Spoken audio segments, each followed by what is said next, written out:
no consequences. A world where people are free to do whatever they want. They can live whatever lifestyle they choose, just do whatever. Does this sound like a cool world? No. Or just the idea of no consequences that anyone can live with an uneasy feeling? Sadly to say, there are some people in our society that live life like this.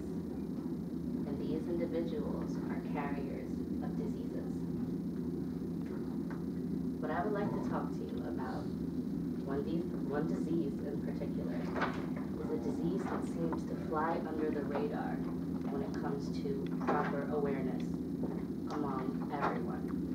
That disease, ladies and gentlemen, is the human papillomavirus, also known as HPV.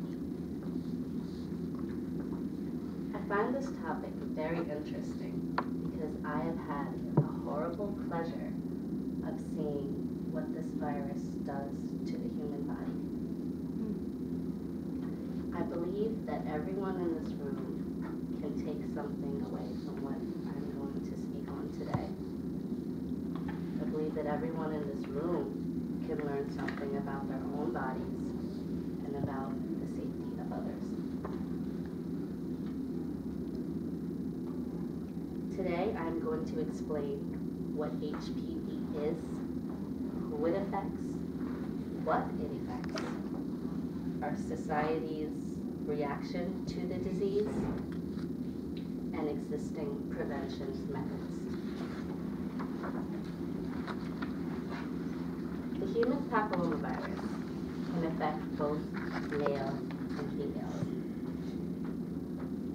Many people do not know that they have the virus because the virus shows no signs.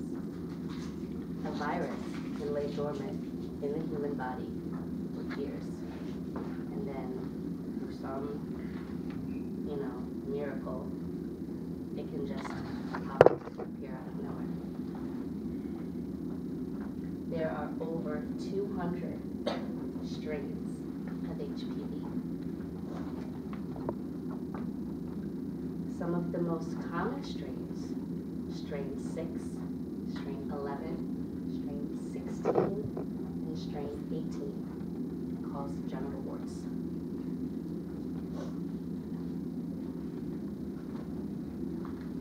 Most HPV infections infect young females.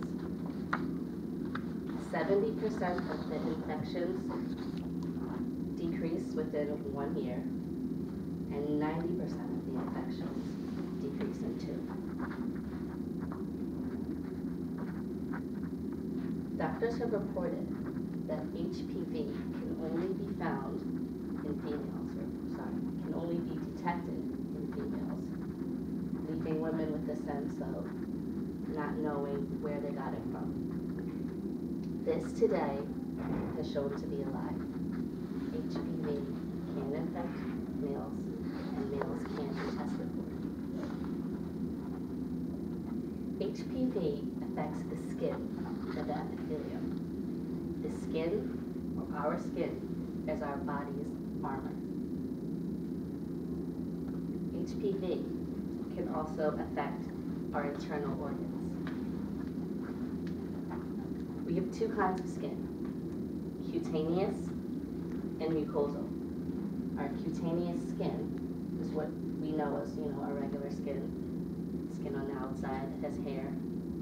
Our mucosal skin is in our bodies, our organs, or what we call our wet skin, the vagina, the mouth, the rectum, things like that.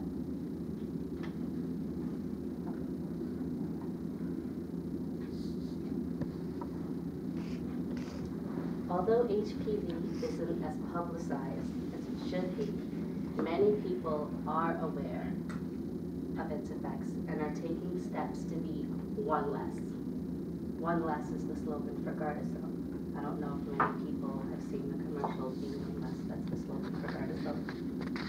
And it encourages parents to educate their children about sex and about the HPV virus. It also encourages parents to have their children tested earlier, since studies have shown that children are having sex as early as middle school. And it is also strongly encouraged that since HPV is being found in males, that mothers not only take their daughters, but take their sons as well. HPV is now being linked to many cancers in the throat. Like I talked earlier, your throat is a mucous membrane.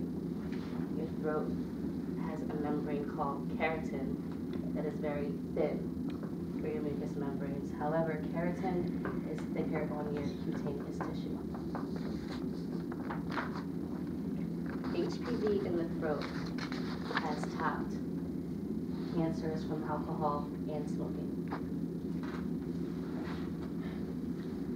The best existing prevention methods for any type of STD, including HPV, is abstinence. And if we as people cannot abstain, we should use common sense and get condoms, seek medical treatment annually or checkups annually, and protect our loved ones by getting vaccinated.